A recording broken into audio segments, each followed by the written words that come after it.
आपल्याला माहीत असेल की मी जेव्हापासून आमदार झालो, खासदार झालो, माझा प्रयत्न हे होतं की या शहराला आपल्याला चांगले हॉस्पिटल्स पाहिजे.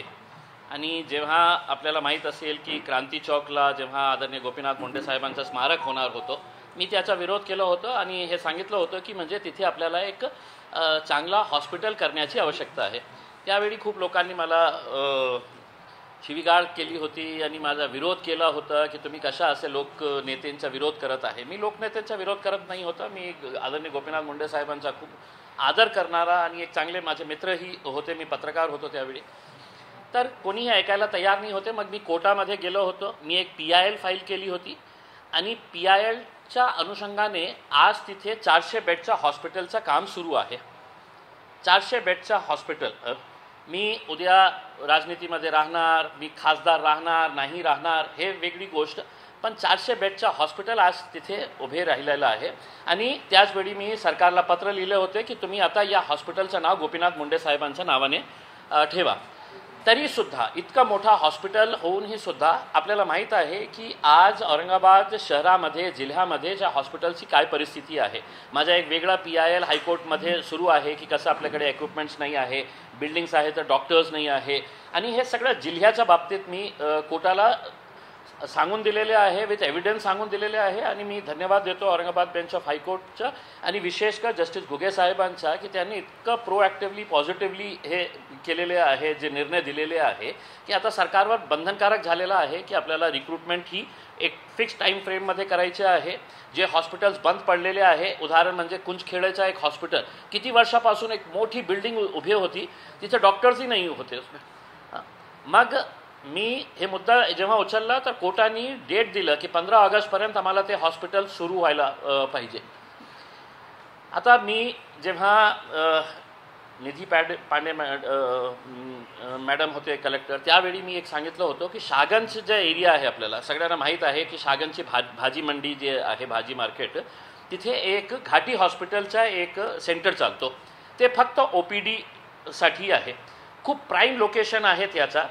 आणि प्राईम लोकेशन असल्यावर मला असं हे वाटायचं की आज आपण कोणीतरी एक सिक्रेट कॅमेरा घेऊन आपण कोणी एका महिलाला तुम्ही घाटी हॉस्पिटलच्या मॅटर्निटी वॉर्डमध्ये कोणाला पाठवले, कोणी एका महिलेला, तर तुम्हाला कळेल की जे हॉस्पिटलमध्ये डिलिव्हरीसाठी येतं तर सिझेरियन ऑपरेशन आहे तर 2 दिवसामध्ये तिला मतलब जमिनीवर टाकण्यात येतं, कारण बेड्सच अवेलेबल नाही आहे. त्याचा कसूर काय आहे की ती गरीब आहे. मतलब नियमाप्रमाणे कमीत कमी 4 ते 5 दिवस एक सिझेरियन ऑपरेशनची महिलेला आपल्याला बेड द्यावंच लागतं, पण बेडच अवेलेबल नाही आहे. तर हे करायचं. मग मी काय केलं होतं, मी त्यावेळचे आपले अस्तिकुमार पांडे साहेब, मी त्यांना विनंती केली होती की आपण शागनचं जे हॉस्पिटल आहे ते शागनचं हॉस्पिटल आपण मोठं करू. त्यात आम्ही स्वतः जाऊन तिथे सगळे टीम्स घेऊन गेले होतो. घाटीचे डीन त्यामध्ये होते, PWDचे अधिकारी त्याच्यामध्ये होते. आणि आम्ही ते जे हॉस्पिटलची बिल्डिंग आहे, किती लँड आहे, ते सर्वे करण्यासाठी गेलो होतो. त्याच्या शेजारीच महानगरपालिकेची जागा होती आणि ते जागा म्हणजे अतिक्रमण होत होता, त्याचा काहीही उपयोग नाही होता. तर मी अस्तिकुमार पांडे साहेब जेव्हा हे होते कमिशनर, ती मी त्यांना विनंती केली होती की साहेब, हे जे आहे हे जागेचा तुम्ही काही उपयोग करत नाही, तिथे एन्क्रोचमेंट होत आहे, तिथे लोक त्याचा ज्याप्रमाणे त्यांना उपयोग करायचा आहे ते जागा टॉयलेटसाठीही उपलब्ध करून देण्यात आली होती. मग अस्तिकुमार पांडे साहेबांनी मान्य केलं होतं आणि ती जागा पण ते हॉस्पिटलला, घाटी हॉस्पिटलला देण्याचा त्यांनी निर्णय केला होता. मग आमच्याकडे खूप एक मोठी जागा उपलब्ध झाली. मग मी त्यावेळचे आपले मेडिकल सेक्रेटरी आहे त्यांना भेटलो होतो. मी गिरीश महाजन साहेबांना भेटलो होतो. मग मी चीफ सेक्रेटरीला भेटलो होतो आणि त्यांना हे समजावून सांगितलं होतं की अशी अशी परिस्थिती आहे. आणि विथ फोटोग्राफिक एव्हिडन्स त्यांना सांगितलं होतं की आपल्याला हे जागा उपलब्ध आहे, आपण हे हॉस्पिटलसाठी हे करा. त्यांनी ओरली अप्रुव्हल दिले होतं. मग PWDकडून आम्ही सगळं त्याचं प्लॅनिंग केली, सगळं तयार केलं. आणि मला आज आनंद आहे हे सांगण्यासाठी की फक्त एक लहानसा माझा प्रयत्न होता तर 400 बेडचं हॉस्पिटल आपण क्रांती चौकला आपण ते बांधत आहे. आणि शागंजमध्ये आता ते सगळं प्लॅनिंग झालेली आहे. ते मुंबईमध्ये पोहोचण्यात आलेलं आहे. आपल्याला आपले फायनान्स मिनिस्टर साहेबांनी शब्द दिलेले आहे की याच्यासाठी ते फंड अवेलेबल करून देणार आहे करके. तर एक खूप मोठी एक चांगली एक हॉस्पिटलची इमारत जे टोटली 5 स्टोरी असणार आहे. हे अशी शागंजमधली जे आज आपल्याला माहीतच नसेल कि वहाँ पे एक हॉस्पिटल है करके. आज ये हॉस्पिटल 6 फ्लोर की हॉस्पिटल बिल्डिंग यहाँ पे बनाई जा रही है. और इसमें ऑलमोस्ट जो प्रोविज़न किया जा रहा है वो 100 बेड का. मग हे जनरल आहे का, तर हे जनरल नाही आहे. हे वुमेन अँड चाइल्ड म्हणजे इथे फक्त डिलीवरीसाठी आणि बच्चों के लिए. तो बहुत अच्छे तरीके से इसको प्लानिंग किया गया है. तो मुझे ज़ाती तौर के ऊपर इस बात की खुशी है कि लोग स्मारक बनाने के लिए लड़ते हैं. लोग बोलते हैं कि हमको पुतले बनाने के लिए है तो सरकारी पैसा दो करके, और महानगर पालिका के करोड़ों रुपये इसके अंदर बर्बाद हुए हैं. मैं महापुरुषों का विरोध नहीं करता हूँ, लेकिन अगर मुझे किसी का पुतला बनाना है तो इम्तियाज़ अपनी जेब खाली करेगा और उसमें से जितना होता है उतना देगा और बाकी लोगों से जमा करेगा, लोक वर्गनी से. लेकिन सरकार का पैसा अस्पताल बनाया जाए, स्कूल बनाया जाए, ये इसके लिए काम के लिए इस्तेमाल किया जाएगा. तो हमें उम्मीद है कि ये जैसे ही फंड सैंक्शन होता है इसका, जिसके लिए मैं ज़ाती तौर के ऊपर कंटिन्यूस में फॉलोअप लगा हुआ हूँ, तो हम एक 2 से ढाई महीने के अंदर इसका हम एक्चुअली काम शुरू करने के पोजीशन के अंदर हम आ गए हैं. तो आप देख सकते हैं एक भव्य हॉस्पिटल यहाँ पे आ रहा है. 100 बेड का, 200 बेड का पहले वहाँ पे क्रांति चौक के ऊपर था, लेकिन अब उसको बढ़ाकर 400 बेड का हॉस्पिटल किया गया है. तो आगे चलकर आपको खुद समझ में आएगा कि औरंगाबाद के अंदर कितने गरीब लोगों को इसका फ़ायदा होगा. So this is the positive ये है जो एक अच्छी चीज़ है. कल मैं जी सर, ज़मीन कितनी है? देखिए ज़मीन जो है 3000, नहीं ये 100 बेड का हॉस्पिटल, ये 100 बेड का हॉस्पिटल रहेगा. और इसकी टोटल जगह दोनों मिला के जो महानगर पालिका की थी, और मतलब देखिए अगर महानगर पालिका अगर इसके अंदर पॉजिटिवली अगर काम नहीं करी होती, हमको सपोर्ट नहीं करी होती, तो ये हॉस्पिटल बनना बिल्कुल ही नामुमकिन था, क्योंकि बहुत छोटी सी जगह थी, उसके अंदर हम कर नहीं पाए होते उसमें. तो अब ये जो है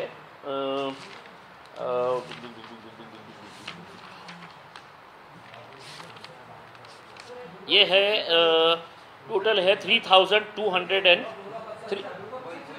हाँ, दुर्गा प्रसाद, मतलब Durga Prasad 3254 square metre, 3254 square metre. आणि या हॉस्पिटलचं जे नाव देण्यात आलेलं आहे urban health training centre and mother and child care hospital at Durga Prasad Arogya Dham Aurangabad. ये दुर्गा प्रसाद एक साहब थे कई साल पहले, उन्होंने तो वो लैंड दिए थे और उनके नाम के ऊपर ये हॉस्पिटल बनना है बोल के ये किए थे. तो वो जो नाम है वो नाम वैसे ही रहेगा, दुर्गा प्रसाद आरोग्य धाम के नाम से ही रहेगा, लेकिन एक बड़ा हॉस्पिटल वहाँ पे बनने के लिए जा रहा है. तो ये एक पॉजिटिव न्यूज़ थी. अब मैं दूसरी आपको निगेटिव न्यूज़ सुनाता हूँ, जो हमारे अति उत्साही और मैं मंत्री बन गया हूँ तो अब पूरा मेरे हाथ में है और मैं क्या क्या कर सकता हूँ. ये अभी रफली जो एस्टिमेट तैयार किया गया है, ये ऑलमोस्ट 23 करोड़ का बजट है इसका. जो एस्टिमेट पूरा स्टेट देगा, पूरा स्टेट के उसमें से आएगा. ते पाडावंच लागणार आहे आपल्याला. नाही, ते भाजी मंडीला आपण टच नाही. ते भाजी मंडीचं लँड वेगळं आहे. ते भाजी मंडीच्या कॉर्नरला ते आहे. आणि तिथे आपल्याला माहीत असेल की म्हणजे कशी ट्रॅफिक आणि काय, एक सेंट्रली लोकेटेड प्लेस आहे.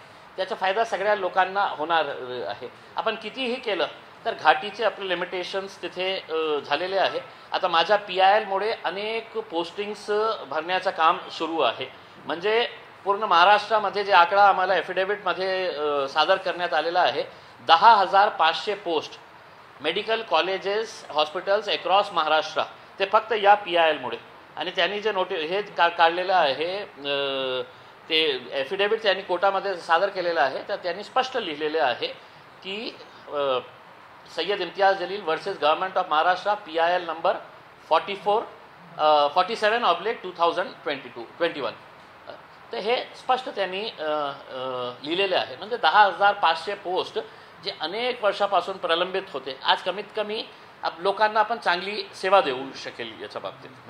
तो ये अगर हो गया है आपका हॉस्पिटल के ताल्लुक से, तो मैं अब एक हमारे अति उत्साही एक हमारे देश के ये है मंत्री है जो ये नेगेटिव है, पॉजिटिव दिया ना मैंने, हॉस्पिटल बनाया. अब थोड़ा सा अब देखिए मैं आपको बताता हूँ कि हमने देखिए मुझे नहीं पता, नहीं ठीक है, ये सवाल भी अच्छा है. देखिए मेरा हमेशा से ये कहना है कि हमने एक ऐसी सोच लोगों के अंदर पैदा करना चाहिए कि ये जो राजनीतिक लोग हैं कि साहब आप महानगर पालिका ये 2 करोड़ रुपए दे दो, हमको इसका स्मारक बनाने का है, ये 3 करोड़ रुपए दे डालो, हमारे को इसका पुतला बनाने का है, इसका ये करने का है करके. मैंने हमेशा से देखिए मैं खुली बात कर रहा हूँ.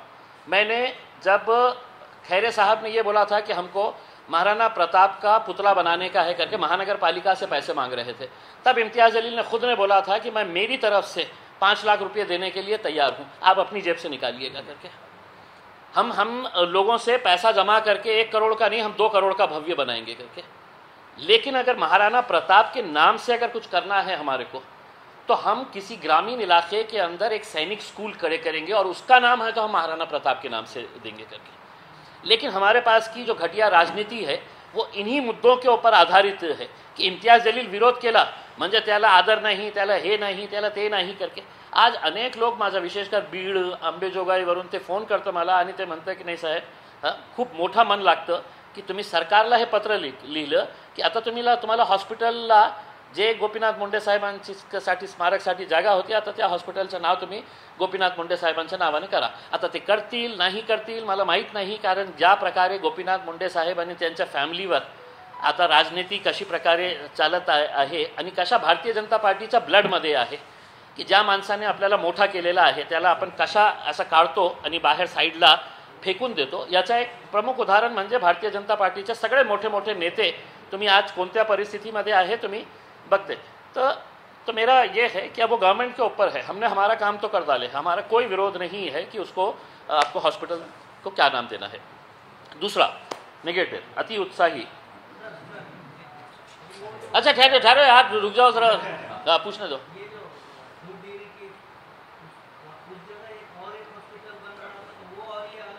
ये अलग अलग है सब. वो तो 400 बेड का हॉस्पिटल है, उसका काम ऑलरेडी स्टार्ट हो गया है, मतलब मेरा ख्याल है 2nd फ्लोर तक आ गया है. मैं आने के बाद है तो एक पर्सनल है तो आप लोगों की विजिट करवाएंगे, वहाँ पे सब जाके देखेंगे कि मतलब वो कैसा हॉस्पिटल बन रहा है करके. मतलब वो एक शहर की पहचान हो जाएंगी जिस लेवल के ऊपर वो काम उसका पूरा डिज़ाइनिंग ये वो के अंदर मेरा पर्सनल इन्वॉल्वमेंट था. अब वो नाम का तय जो है वो सरकार कर डाले.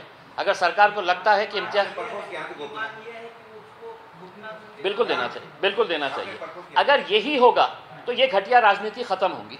वरना लोग है तो मुझे जाती के नाम से कि नाही तो मुसलमान आहे म्हणून हे विरोध करत होता, ते आमचे नेते होते. अरे ते आमचे ही नेते होते ना उसमें.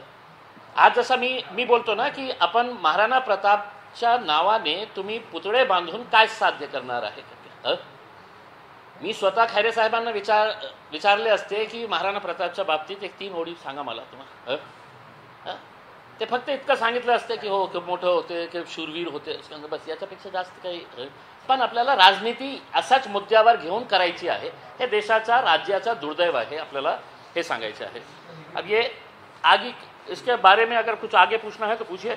मैं मेरे दूसरे दोस्त की तरफ जाता हूँ. डॉक्टर भागवत करार देश के फाइनेंस मिनिस्टर, हर भाषण के अंदर मेरे पास पूरे देश के बँक्स मेरे हाथ में है, फायनान्स पुरा मेरे हाथ में है करके. आता किती आहे मला माहीत आहे दिल्लीमध्ये किती त्यांच्या हातात आहे.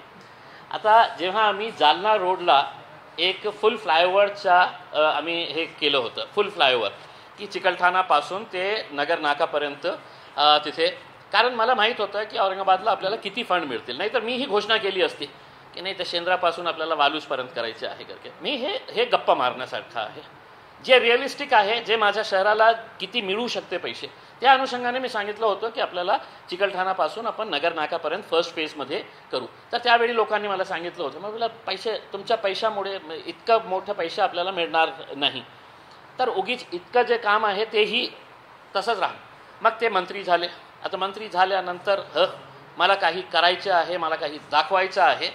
तर हे जे फ्लायओव्हरचा जो प्लॅन होता, मी स्वतः नितीन गडकरी साहेबांच्या घरीमध्ये बसून त्यांनी सगळे PWDचे ऑफिसर्सला बोलवले होते आणि सगळं PWDच्या ऑफिसर्सच्या समोर हे मीटिंग झाली होती की आपल्याला औरंगाबादला जसं अहमदनगरमध्ये करण्यात आलेला आहे, दुसऱ्या शहरामध्ये एक फुल फ्लायओव्हर, शहरामध्ये गाडी एंट्री व्हायलाच नकोस, ज्यांना बाहेर जायचं आहे ते फ्लायओव्हरचा वापर करून जाता येते. तर हे सगळं प्लॅनिंग झाली होती. गडकरी साहेब खूप पॉझिटिव्ह होते. त्यांनी आपले सुझाव पण दिले होते. त्यांनी हे पण सांगितलं होतं की कोणत्या एजन्सीमार्फत आपल्याला DPR तयार करायचे आहे. त्यांनी त्यांचे PA आहे, ठेंग्स आहे, त्यांना बोलावून त्यांनी सांगितलं होतं की हे औरंगाबादसाठी खूप महत्त्वाचं हे आहे, आपल्याला हे काम करायचे आहे, तुम्ही लवकरात लवकर याचा DPR तयार करण्यासाठी तुम्ही सांगा. आणि त्यांनी सांगितलं होतं की मी फंड देतो आपल्याला, आणि ते पॉझिटिव्ह झाला होता. सगळं प्लॅनिंग झाली होती. मग हे महाशय मंत्री झाले, तर मला काही वेगळं दाखवायचं आहे की मी ते माझे वार आहे म्हणून असं दाखवायचं होतं. तर त्यांनी एक घोषणा केली की नाही, आपल्याला फ्लायओव्हरच्या वर एक मेट्रो आपल्याला चालवायचं आहे करके, की आपण अशा तयारी करू की आपण फ्लायओव्हरच्या वर मेट्रो करायचं आहे. आता मी मागच्या 4.5 वर्षापासून मी केंद्र सरकारच्या अर्बन डेव्हलपमेंट कमिटीचा सदस्य आहे. अर्बन डेव्हलपमेंट म्हणजे देशातले जितके मेट्रो प्रोजेक्ट्स आहे ते त्याचा ॲनालिसिस, त्याचं व्हॅल्युएशन करण्याचा जे आम्ही खासदार ज्यांची कमिटी आहे त्याच्यामध्ये मी आहे. म्हणजे फर्स्ट टाईम MPsला हे कमिटी मिळती नाही, अर्बन डेव्हलपमेंटची आणि सिव्हिल एव्हिएशनची. फर्स्ट टाईम MPsला मिळतच नाही, म्हणजे अशी थातूरमातूर ते कमिटीज देतात. आणि सेकंड टर्म, थर्ड टर्म सिनियरिटीप्रमाणे, कारण ते खूप महत्त्वाची कमिटी आहे. आणि मी दुसरं म्हणजे सिव्हिल एव्हिएशन कमिटीवरही आहे. तर हे अर्बन डेव्हलपमेंटमध्ये जेव्हा आम्ही देशात अनेक शहरामध्ये जेव्हा आम्ही रिव्ह्यू करण्यासाठी गेलो होतो, सर्व जिथे जिथे मेट्रो आहे ते सर्व शहर आम्ही कवर केलेले आहे. आम्ही त्यात गेलो किंवा त्यांचं प्रेझेंटेशन आम्ही दिल्लीला कॉल करून त्यांचं प्रेझेंटेशन घेतलेलं होतं. तर मेट्रो प्रोजेक्ट औरंगाबादसाठी फिजिबल आहे का, होतं का, तर 100% आजच्या परिस्थितीमध्ये मेट्रो प्रोजेक्ट औरंगाबादसाठी फिजिबल नाही होता.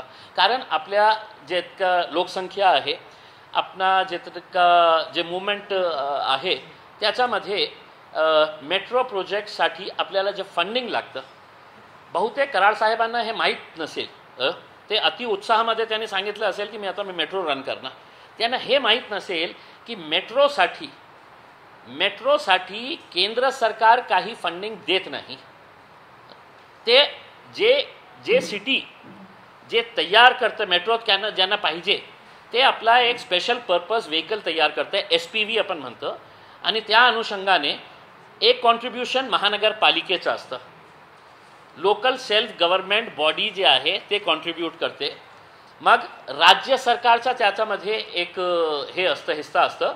आणि जे मेट्रो कॉर्पोरेशन आहे ते कॉर्पोरेशन आहे, म्हणजे गव्हर्नमेंट याच्यासाठी फंड नाही देणार, ते कॉर्पोरेशन जे आहे ते त्याच्यासाठी फंडिंग करतं. म्हणजे 3 सोर्सेस आपल्याला फंडिंगसाठी लागतं.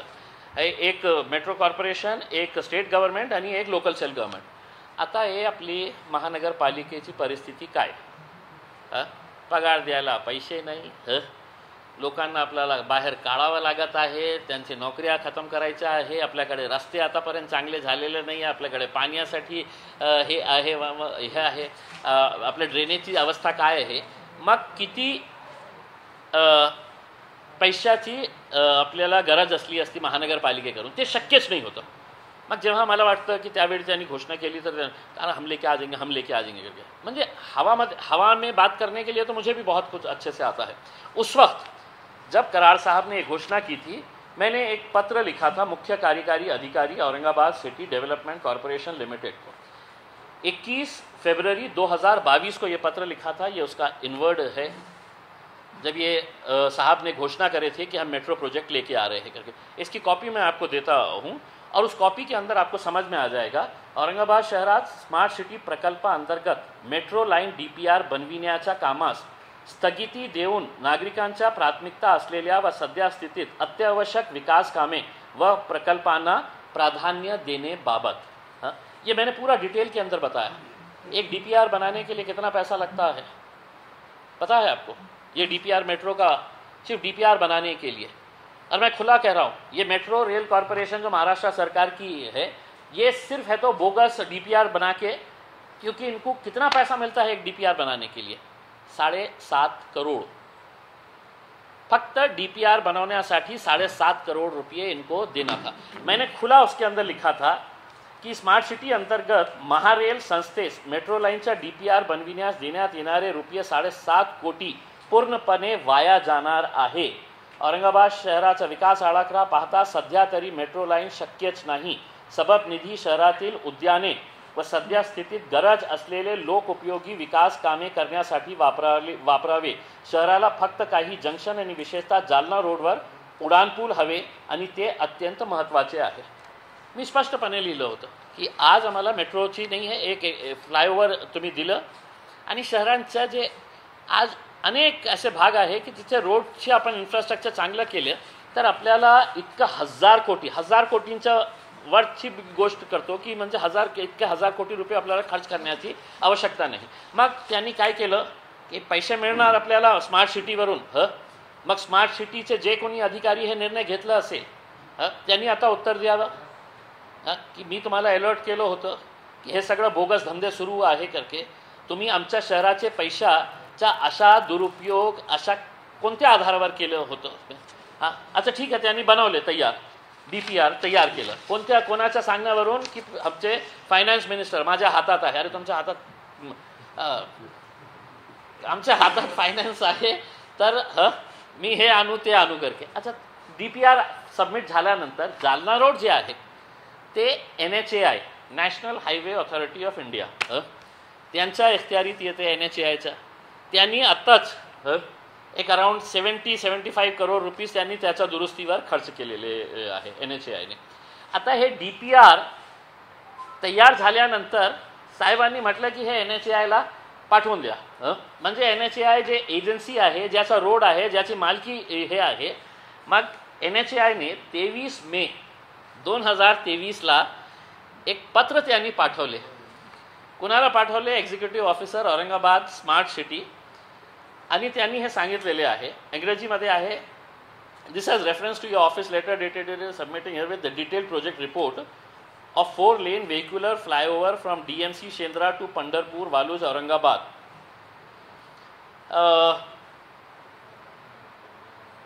तो उन्होंने है तो ये करके भिजाए है कि ये जो आपने हमारे को भिजाया है DPR जिसके अंदर ये रहेगा और उसके ऊपर है तो ट्रेन चलते रहेगी करके, उन्होंने लिखा है the proposal amounting to rupees 3,737 3,737 crore रुपयेचा जे DPR तुम्ही तयार करून आम्हाला पाठवलेले आहे is not covered under any approved scheme of NHAI north. म्हणजे आमच्याकडे अप्रूव्डच नाही आहे हे स्कीम, कोणत्या आधारावर तुम्ही तयार केले आहे? मग लास्टचा शेवटचा त्यांनी एक चपाळ मारलं, in this regard as per direction received from competent authority the proposal is return herewith. हे घ्या तुमचा प्रपोजल आणि खिशात टाका तुमचे। म्हणजे स्पष्ट लिहिलेले आहे 3,737 रुपये का तुमने प्रपोजल दिया, हमारे कोई स्कीम के अंदर ये नहीं है ये करके। आम्ही तुम्हाला तुमचा प्रपोजल आमच्या वरिष्ठांच्या आदेशाने आम्ही तुम्हाला परत पाठवत आहे।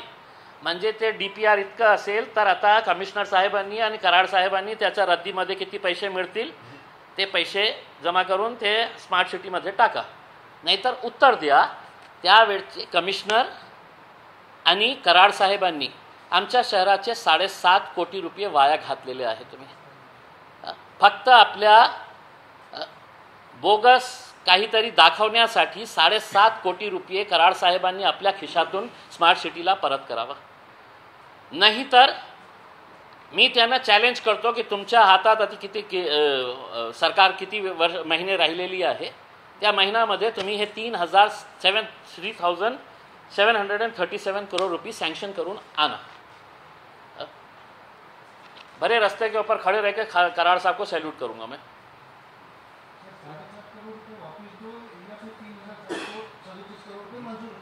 हाँ, 7.5 करोड़ रुपए जो उन्होंने डीपीआर में डाले हैं, एक तो वो वापस करना, नहीं तो फिर सेंट्रल से 3,737 करोड़। बिल्कुल बिल्कुल बिल्कुल यही है। हाँ?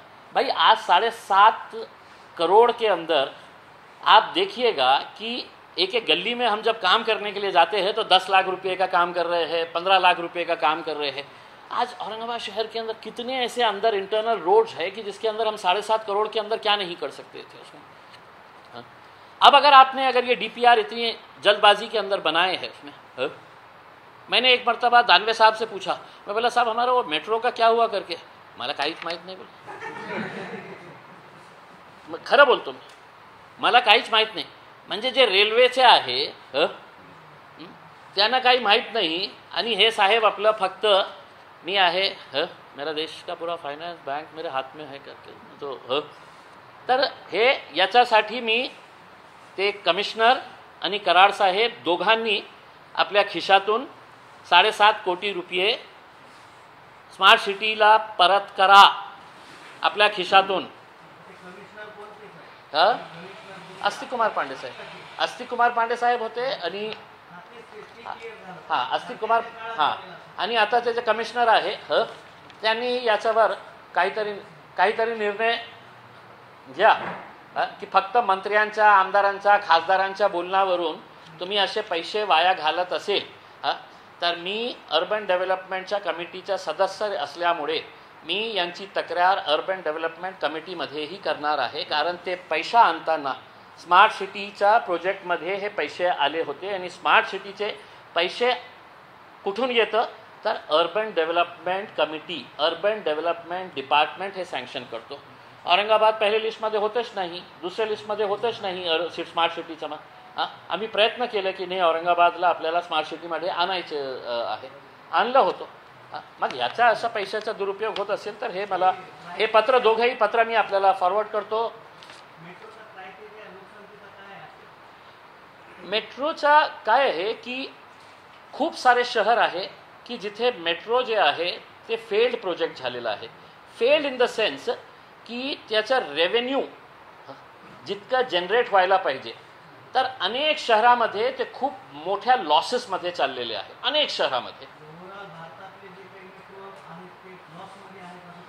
काही शहरामध्ये ते हे आहे 100% ते मतलब प्रॉफिटमध्ये आहे। पण इवन हैदराबाद सारखा मोठा जे शहर आहे ते पण लॉसमध्ये आहे।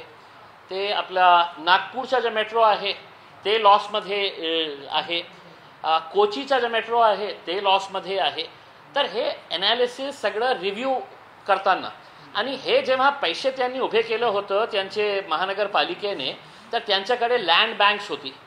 मग ते लँड बँक्स त्यांनी त्याचं कमर्शियलाइज केलं होतं की ते लँड बँक बिल्डराला दिलं होतं, कमर्शियल पर्पजला दिलं होतं आणि ते पैसा जनरेट केलं होतं। आपण भिकार काय, कुठे आपल्याकडे काय आहे, कुठून पैसे उभे करणार हे?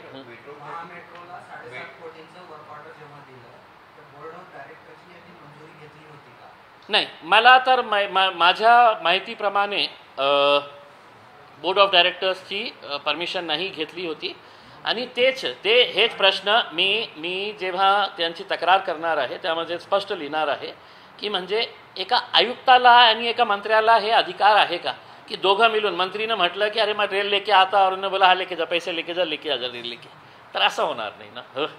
तो ये है कि उसमें अगर हुआ है तर त्यांनी सांगावे की म्हणजे काय आहे।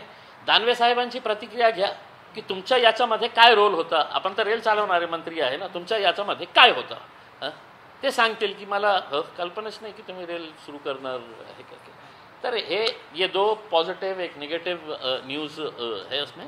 लेकिन मैं ये चाहूँगा कि इस ताल्लुक़ से अगर मौका मिला तो मैं पार्लियामेंट के अंदर भी ये आवाज़ उठाऊँगा और पार्लियामेंट के अंदर उनसे सवाल करूंगा कि आप ये बताइएगा कि आपने मेरे शहर के 7.5 करोड़ रुपए वापस कब देने वाले हैं करके कराड़ साहब ने इसका जवाब देना चाहिए।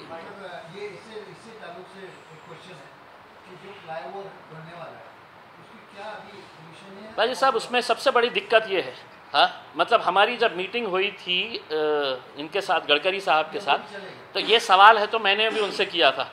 मैं बोला सर मेरे टर्म में स्टार्ट हो जाएगा ना काम करके, हाँ तो वो खुद बहुत इंटरेस्टेड थे। उन्होंने मुझसे खुद कहा था कि जब वो दौलताबाद जा रहे थे तो बोले कि यार कितनी ट्रैफिक है बोले उसमें, और वो रोड भी चौड़ा होना चाहिए, दौलताबाद का तुम्हारा रोड जो है उसको 4 लेनिंग करना चाहिए करके उसमें, तो डिफेंस का लैंड की बात आई तो उन्होंने खुद ने अपना ये किए थे उसमें कि उसके ताल्लुक से भी मीटिंग एक लगाएंगे करके उसमें।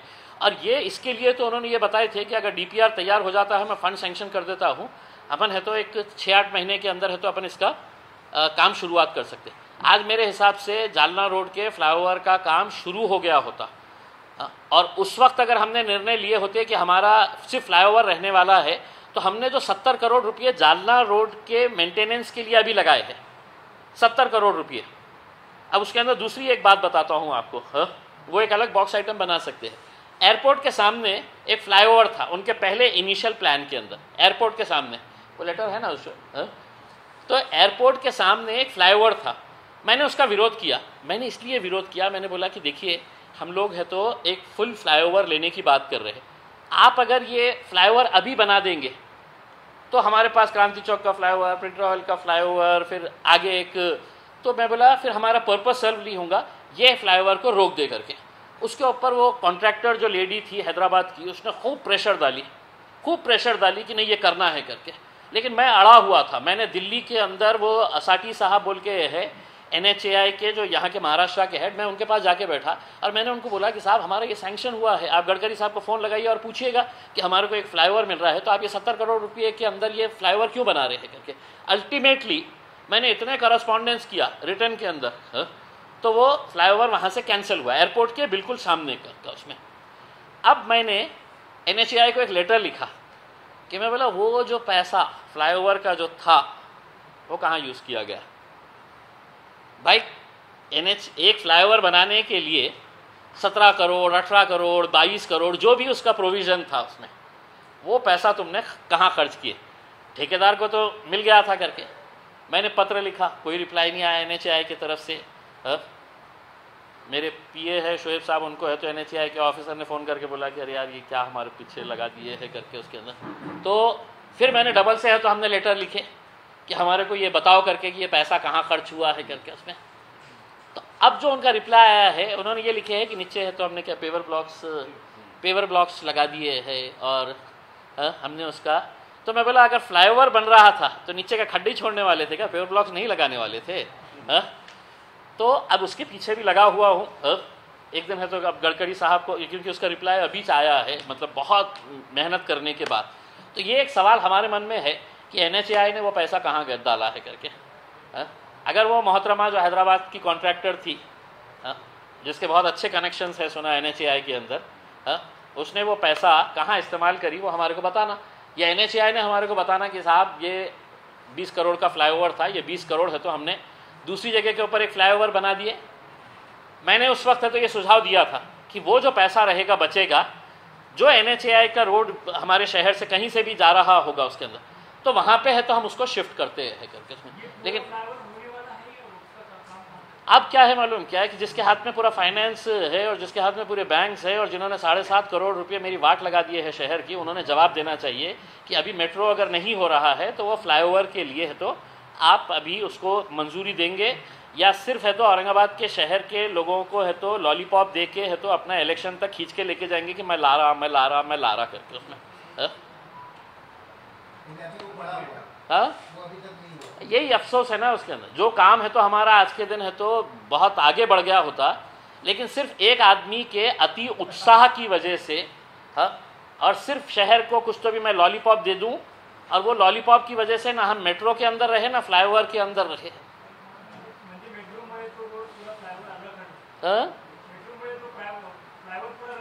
रखडलेला आहे ना, म्हणजे काय आता DPR जे आहे ना ते DPR त्यांनी असंच बनवलेलं आहे। आता ते मी पेपरमध्ये वाचलं होतं की नवीन DPR बनवायला आम्ही सांगितलेलं आहे. आता कमिशनर साहेबांनी सांगितलं किती पैसे तुम्ही देणार आहे नवीन DPRसाठी का ते 7.5 कोटीमध्ये हे सगळं चालणार आहे. म्हणजे हे DPRच्या एकंदरीत खेळामध्ये तुम्ही म्हणजे जो एक मेन फ्लायओव्हर होणार होता तो तुम्ही घालून टाकलेला आहे. घालून तो काही होणार नाही.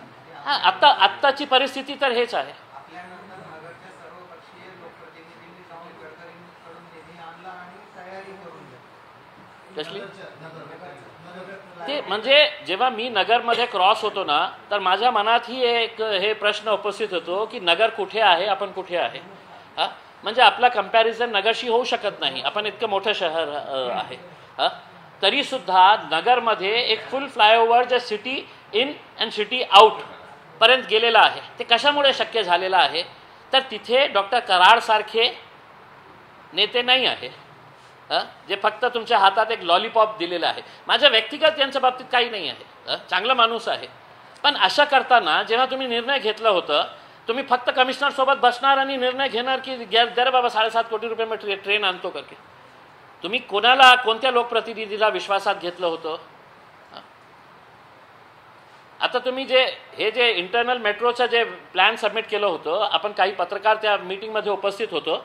नहीं कोई भी स्ट्रक्चर गिर नहीं रहा है करके, कोई भी स्ट्रक्चर हमारी टूटने वाला नहीं है, हम उसको यहाँ से लेके जा रहे हैं वहाँ से लेके जा रहे हैं. मग मी त्यांना प्रश्न विचारलं होतं ते भडकल गेटचा जरा दाखवा मला कुठून घेणार आहे तुम्ही करके.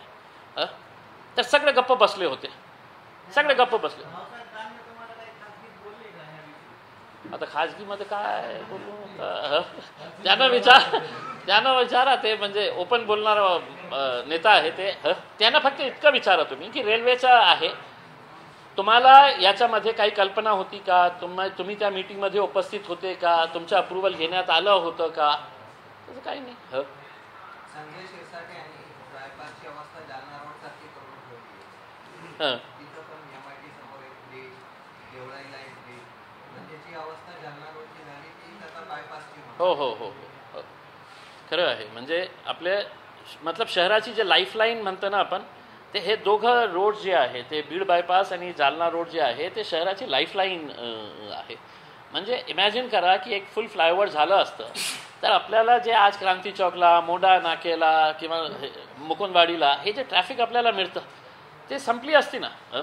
आणि आपण रिअलिस्टिक झाले असते. तर आज तुम्ही ॲज अ पत्रकार म्हणून मी आपल्याला प्रश्न विचारतो की आज औरंगाबादची लोकसंख्या अशी आहे का. आपल्या इंडस्ट्रियलायझेशन इतकं झालेलं आहे का की शेंद्रापासून कुणाला वालूजला जायचे आहे. अरे शेंद्रामध्ये तर फक्त MOU सुरू आहे ना. मागच्या अनेक वर्षापासून फक्त MOU आहे की आम्ही मेमोरंडम ऑफ अंडरस्टँडिंग इतकं 1000 कोटीचे करून आणले. अरे इंडस्ट्री कोणती आणली तर बाबा हे सांगा. तर अशी आजची परिस्थिती नाही आहे की आपल्याला मेट्रोची आवश्यकता आहे. बहुतेक 10 वर्षानंतर 15 वर्षानंतर आपल्याला रिक्वायरमेंट येतील.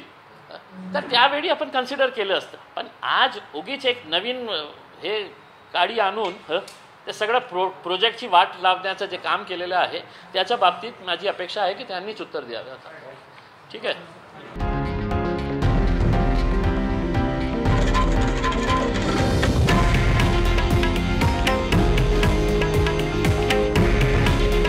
हे आहे देशातील नंबर 1 न्यूज नेटवर्क आणि आपण पाहत आहात TV9 मराठी. काळजी तुमची, हित महाराष्ट्राचं.